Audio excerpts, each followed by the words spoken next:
Hello, everyone. I'm Melinda from the Acasis recruitment team, and welcome back to our monthly podcast session.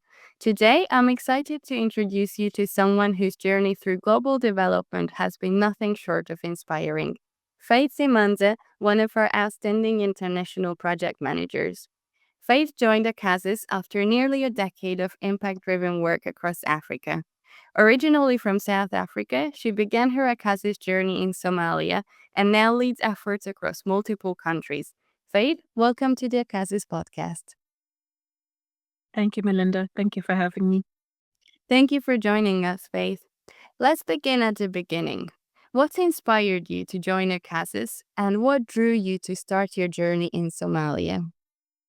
Hmm.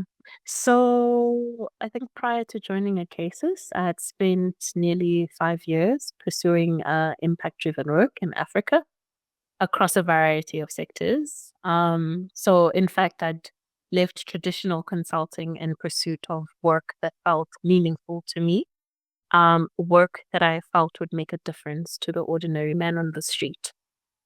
I think coming from one of the most unequal societies in the world, in South Africa, it was just really important to me to feel like I could make a difference, working alongside government leaders to help them deliver better outcomes for citizens. And I think I found convergence with that aspiration and Acasis's mission. And I felt like this is the place where I could truly live out my passion. So in terms of the opportunity to work in Somalia, I think that was purely coincidental. In the sense that I didn't really choose to work on the project, but however, when the opportunity came up, I think I was drawn by the unique setting of the project and the unique problems that they were trying to solve for. I think it's one thing to try and deliver services and impact in, stable countries and stable democracies. But I thought there was a lot that I could learn about delivering impact in fragile and humanitarian settings.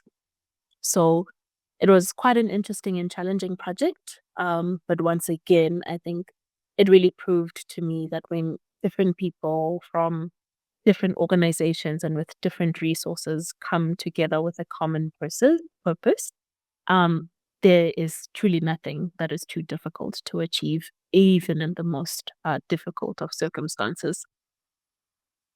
That's such a powerful way to align values with impact. I love that. How did you end up going from local to global? Could you walk us through your journey?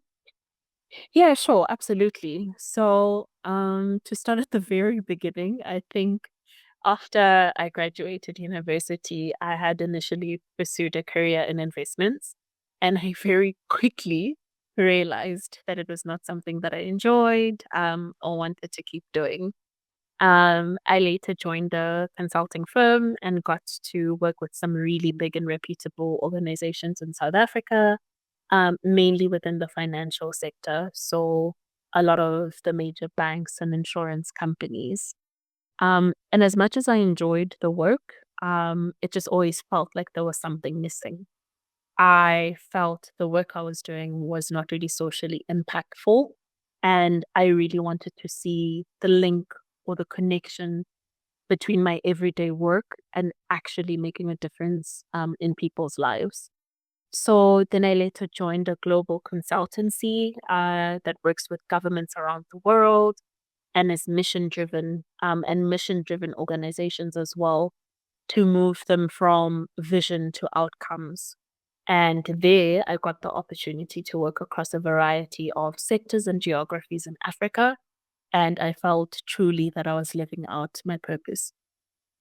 I think working with a global organization came with some adjustments and challenges of its own.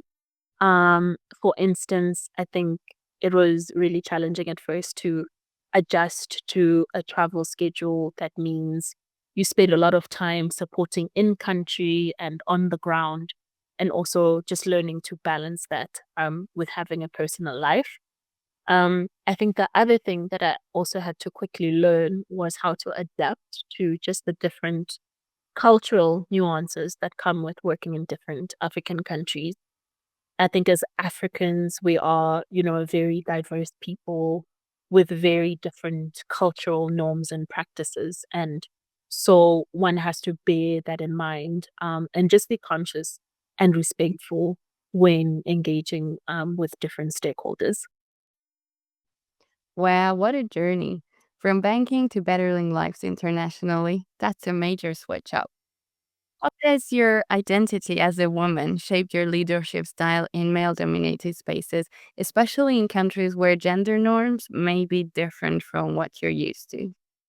Mm, I think that's a very interesting question. But I'd say I'm not too sure if, my leadership style is different because I'm a woman, but I think rather it's informed by my values and my personal beliefs. I always try to show up as my authentic self in every setting that I find myself. And I've just always really been a collaborative leader who believes that we can achieve so much more when we all put our brains together to solve a specific problem. So I truly value open communication and transparency, as well as respect for others. So I always try to lead with humility and empathy. I think, like most leaders, I've had to adapt my style depending on role. But I will say that I think I've been very lucky to work with colleagues and stakeholders who value similar attributes. And so that has made my work very easy in a sense. Leading with empathy and authenticity, we really need more of that everywhere. Can you help us imagine what a typical day looks like for you? What kinds of challenges are you solving, and how does that tie into the bigger global picture in development and health? Yeah, so I think the work that I do on a daily basis like varies a lot. But I would say maybe a typical day would involve a working session with my team in order to brainstorm something we are working on, either for the Ministry of Health we are supporting or for our funders. It might also involve a brainstorming session with a broader leadership team, including our project director, to try and crowdsource solutions for a particular challenge that we may be facing. So this might be, for example, finding ways to accelerate implementation through unblocking challenges on the ground.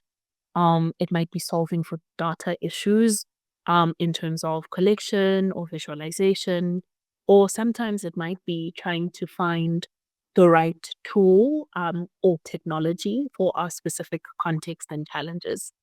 Um, Lastly, I think it might also, include a meeting with our key partners or donors just to get them abreast in terms of project developments. And that might include sharing what progress we're making and also what challenges we're facing along the way. Sounds like no 2 days are the same, but always full of purpose. Solving real world problems, one brainstorm at a time. We like to end with something close to the heart. What's been your favorite memory at the causes so far? One that reminds you why you do this work. Sure, I think there's been a couple, but one that stands out.